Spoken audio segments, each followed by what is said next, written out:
Hello students, आइए देखते हैं अध्याय 4 की अगली हेडिंग इलेक्ट्रॉनिक विन्यास तथा आणविक व्यवहार के बारे में। पिछले वीडियो में हमने आपको आणविक कक्षकों का ऊर्जा स्तर आरेख समझाया था। इसमें आपको समझाया जाएगा इलेक्ट्रॉनिक विन्यास तथा आणविक व्यवहार के बारे में। ध्यान से समझिएगा। मैं मनीष गुप्ता अपने चैनल में आपका स्वागत करता हूँ। इलेक्ट्रॉनिक विन्यास तथा आणविक व्यवहार।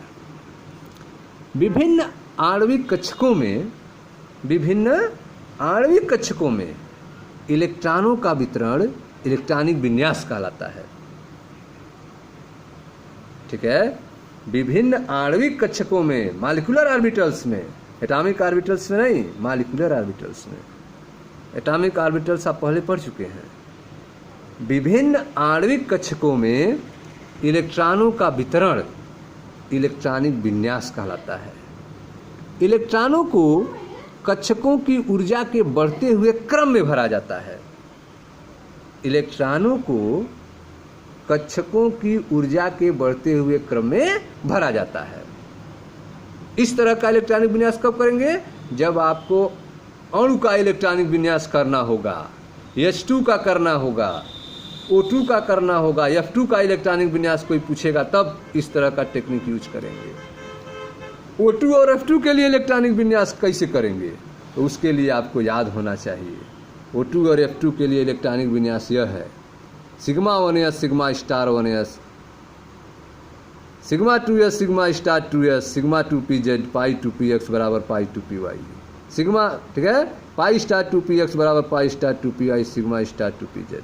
इस तरह से इलेक्ट्रॉनिक विन्यास करेंगे O2 और F2 के लिए। इलेक्ट्रॉन रखते चले जाएंगे। O2 और F2 के अलावा अगर द्वितीय आवर्त के तत्व आते हैं तो उनका इलेक्ट्रॉनिक विन्यास ऐसे करेंगे। पहले इलेक्ट्रॉन सिग्मा 2s में जाएगा, फिर सिग्मा स्टार 1s में, फिर sigma 2s sigma star 2s में, फिर पाई 2px बराबर पाई 2py में, सिग्मा 2pz, फिर पाई स्टार 2px बराबर पाई स्टार 2py में, और लास्ट में सिग्मा स्टार 2pz में जाएगा। इस तरह से इलेक्ट्रॉनिक विन्यास करेंगे। तो इस तरह से आपने देखा कि विभिन्न आणविक कक्षकों में इलेक्ट्रॉनों का वितरण इलेक्ट्रॉनिक विन्यास कहलाता है। इलेक्ट्रॉनों को कक्षकों की ऊर्जा के बढ़ते हुए क्रम में भरा जाता है। अणु के इलेक्ट्रॉनिक विन्यास से अणु के बारे में महत्वपूर्ण सूचना प्राप्त हो सकती है। अणु के इलेक्ट्रॉनिक विन्यास से अणु के बारे में महत्वपूर्ण सूचना प्राप्त हो सकती है, जैसा आपको आगे बताया जाएगा। ध्यान से समझिएगा कैसे इलेक्ट्रॉनिक विन्यास के आधार पर आपको सूचना मिल जाएगी। अणु के इलेक्ट्रॉनिक विन्यास से अणु के बारे में महत्वपूर्ण सूचना प्राप्त हो सकती है। पहला है, अणुओं का अस्थायित्व के बारे में जानकारी प्राप्त होगी अणु के इलेक्ट्रॉनिक विन्यास से। अणुओं का अस्थायित्व। यदि आबंधी आणविक कक्षकों में उपस्थित इलेक्ट्रॉनों की संख्या Nb, यदि आबंधी आणविक कक्षकों में उपस्थित इलेक्ट्रॉनों की संख्या Nb तथा प्रति आबंधन कक्षकों में उपस्थित इलेक्ट्रॉनों की संख्या Na हो तो नंबर 1, अणु अस्थायी होगा यदि Nb ग्रेटर देन Na होगा। यदि आबंधी आणविक कक्षक में उपस्थित इलेक्ट्रॉनों की संख्या अधिक होगी प्रति आबंधी इलेक्ट्रॉनों की संख्या से, तभी जो है अणु स्थायी होगा।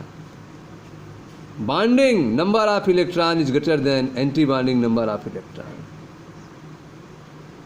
सो रिजल्ट्स मॉलिक्यूल्स इज स्टेबल।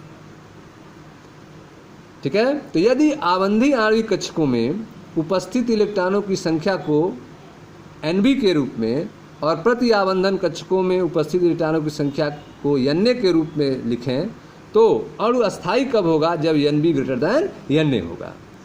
अणु अस्थायी कब होगा? यदि Na ग्रेटर देन Nb हो। अणु अस्थायी होगा यदि Na ग्रेटर देन Nb हो। ठीक है। प्रति आबंधन कक्षकों में इलेक्ट्रॉनों की संख्या अधिक हो जाए, आबंधी आणविक कक्षक में इलेक्ट्रॉनों की संख्या के, तब अणु अस्थायी हो जाएगा, अनस्टेबल हो जाएगा।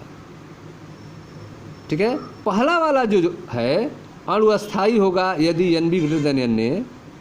फर्स्ट में आबंधन इलेक्ट्रॉनों की संख्या अधिक होने के कारण, आबंधन इलेक्ट्रॉनों की संख्या अधिक होने के कारण आबंधी प्रभाव प्रबल होता है, जिससे एक अस्थायी अणु प्राप्त होता है।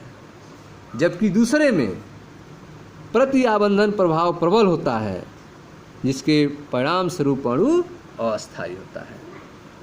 ठीक है। तो यदि अणु में Nb ग्रेटर देन Na होगा तो उस स्थिति में आबंधन इलेक्ट्रॉनों की संख्या अधिक होने के कारण आबंधी प्रभाव प्रबलतम होता है, जिससे एक अस्थायी अणु प्राप्त होता है। जबकि जब अणु अस्थायी होगा, जब Na ग्रेटर देन Nb, तो प्रति आबंधन प्रभाव प्रबल होता है उस समय, जिसके परिणाम स्वरूप अणु अस्थायी होता है। ठीक है। तो यह पहला था आपका अणुओं का अस्थायित्व, जिसकी सूचना हमें अणु के इलेक्ट्रॉनिक विन्यास से ही प्राप्त होगी। अगला आता है आबंध कोट, बॉन्ड ऑर्डर। आबंध कोटि को आबंधी आणविक कक्षकों एवं प्रति आबंधी आणविक कक्षकों में उपस्थित इलेक्ट्रॉनों की संख्या के अंतर के आधे के रूप में परिभाषित किया जाता है। ठीक है। आबंध कोटि को परिभाषित कैसे करेंगे, बॉन्ड ऑर्डर को कैसे परिभाषित करेंगे, किसके लिए? अणुओं के लिए। उसके लिए परिभाषा या सूत्र यह है कि आबंध कोटि बराबर 1/2 Nb माइनस Na, अर्थात आबंधी आणविक कक्षकों Nb और प्रति आबंधी आणविक कक्षकों में उपस्थित इलेक्ट्रॉनों की संख्या के अंतर का आधा 1/2 आबंध कोटि कहलाएगा। आबंध कोटि बराबर 1/2 Nb माइनस Na। आबंध कोटि को आबंधी आणविक कक्षकों एवं प्रति आबंधी आणविक कक्षकों में उपस्थित इलेक्ट्रॉनों की संख्या के अंतर के आधे के रूप में परिभाषित किया जाता है। Bond order equal to 1/2 Nb minus Na।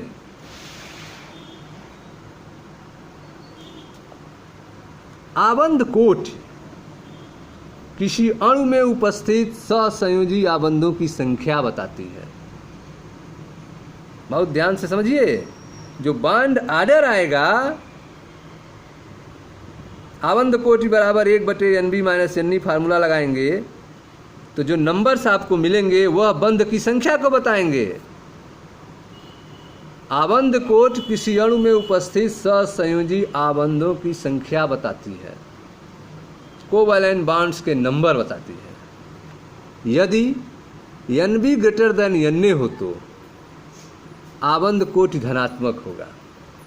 यदि Nb ग्रेटर देन Na होगा, आबंधी आणविक कक्षक के इलेक्ट्रॉनों की संख्या प्रति आबंधी आणविक कक्षक इलेक्ट्रॉनों की संख्या से अधिक होगा, तो बंध कोटि क्या आएगा? धनात्मक आएगा। बॉन्ड ऑर्डर धनात्मक आएगा तथा अणु अस्थायी होगा। और यदि आबंध कोटि ऋणात्मक हो, कब होगा? जब Nb लेस देन Na होगा, या फिर शून्य हो। कब होगा ऐसा? जब Nb बराबर Na होगा, तो अणु अस्थायी होगा। ठीक है। तो अणु अस्थायी होगा कि अस्थायी होगा, अणु के बीच में कितने सहसंयोजक बंध होंगे, इन सब की जानकारी हमें आबंध कोटि से मिलती है। तो आबंध कोटि किसी अणु में उपस्थित सहसंयोजी आबंधों की संख्या बताती है। यदि Nb ग्रेटर देन Na हो तो आबंध कोटि धनात्मक होगा और अणु अस्थायी होगा। और यदि आबंध कोटि ऋणात्मक अर्थात Nb लेस देन Na या शून्य Nb बराबर Na हो तो अणु अस्थायी होगा। अगला देखते हैं आबंध की प्रकृति। जैसा बताया गया है कि आबंध कोटि जो है किसी अणु में उपस्थित सहसंयोजी आबंधों की संख्या बताती है। आप पढ़ रहे हैं इलेक्ट्रॉनिक विन्यास तथा आणविक व्यवहार के बारे में। आपको यह बताया गया कि अणु के इलेक्ट्रॉनिक विन्यास से अणु के बारे में महत्वपूर्ण सूचना प्राप्त होती है। जैसे अणुओं के अस्थायित्व के बारे में, आबंध कोट के बारे में। आबंध कोट से भी अलग अलग जानकारियाँ प्राप्त होती हैं। आबंध के प्रकृति के बारे में आप पढ़ रहे हैं कि आबंध कोट जो है किसी अणु में उपस्थित सहसंयोजी आबंध की संख्या बताती है। जैसे यदि आबंध कोट 1, 2 या 3 हो तो उसमें क्रमशः एकल, द्वि अथवा त्रि आबंध होंगे। ठीक है, यदि आबंध कोट बॉन्ड ऑर्डर का मान 1 आता है, 2 आता है, 3 आता है तो उसमें बंध कितने होंगे? तो उसमें सहसंयोजी बंध एकल, द्वि अथवा त्रि आबंध होंगे। ठीक है, अगला है आपका आबंध लंबाई। आबंध लंबाई क्या होता है? देखें ध्यान से। जैसा बताया गया है कि आबंध कोट किसी अणु में उपस्थित सहसंयोजी आबंधों की संख्या बताती है। जैसे यदि आबंध कोट 1, 2 या 3 हो तो उसमें क्रमशः एकल, द्वि अथवा त्रि आबंध होंगे। आबंध लंबाई सामान्यतः किसी अणु में 2 परमाणुओं के बीच आबंध कोटि आबंध लंबाई का एक सन्निकट माप होता है। ठीक है, किसी अणु में 2 परमाणुओं के बीच आबंध कोटि आबंध लंबाई का एक सन्निकट माप होता है। आबंध लंबाई आबंध कोटि के व्युत्क्रमणपाती होता है। आबंध लंबाई जो है वह आबंध कोटि के व्युत्क्रमानुपाती होता है। जैसे जैसे आबंध कोटि बढ़ती है वैसे वैसे आबंध लंबाई घटती जाती है। ठीक है, तो आबंध कोटि और आबंध लंबाई एक दूसरे के व्युत्क्रमानुपाती होते हैं। आबंध कोटि का मान अगर बढ़ता है तो आबंध लंबाई घटती है। जैसे अगर आबंध कोटि 3 है तो आबंध लंबाई क्या होगा? सबसे कम होगा। आबंध कोटि 2 है तो आबंध लंबाई जो है वह 3 से कम होगा। ठीक है, तो आबंध लंबाई आबंध कोटि के व्युत्क्रमानुपाती होती है। जैसे जैसे आबंध कोटि बढ़ती है वैसे वैसे आबंध लंबाई घटती जाती है। ठीक है, तो यह हो गया आपका आबंध लंबाई, जो कि निर्भर है आपके बॉन्ड ऑर्डर पे, आबंध कोटि के आधार पे, सहसंयोजक बंध की संख्या के आधार पे आप इसको बता सकते हैं। अगला है आपका चुंबकीय स्वभाव, मैग्नेटिक बिहेवियर क्या होता है। यदि किसी अणु के सभी आणविक कक्षक द्विपूरित युग्मित हों। ठीक है, यदि किसी अणु के सभी आणविक कक्षक द्विपूरित युग्मित हों तो पदार्थ प्रतिचुंबकीय होता है, डायमैग्नेटिक होता है।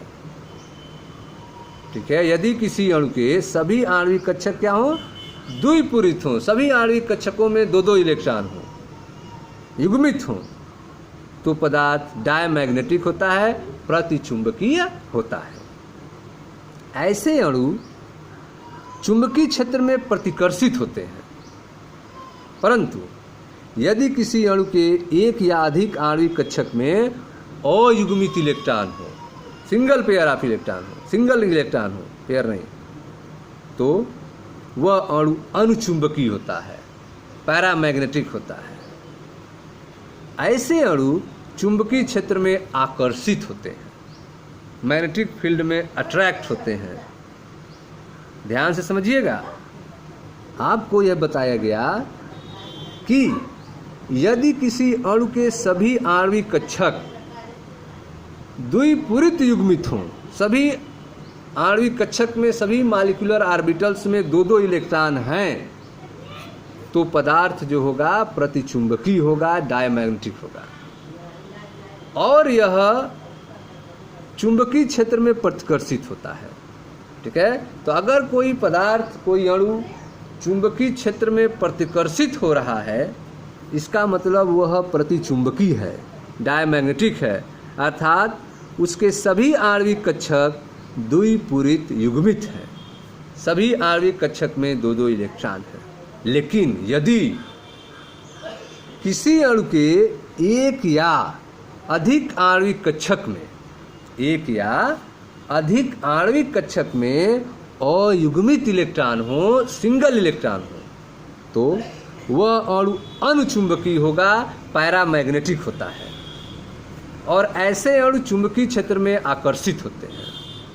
ठीक है, तो अगर कोई अणु चुंबकीय क्षेत्र में आकर्षित हो रहा है, इसका मतलब वह अणु अनुचुंबकीय है, पैरामैग्नेटिक है, अर्थात उस अणु के आणविक कक्षक में एक या अधिक अयुग्मित इलेक्ट्रॉन उपस्थित हैं।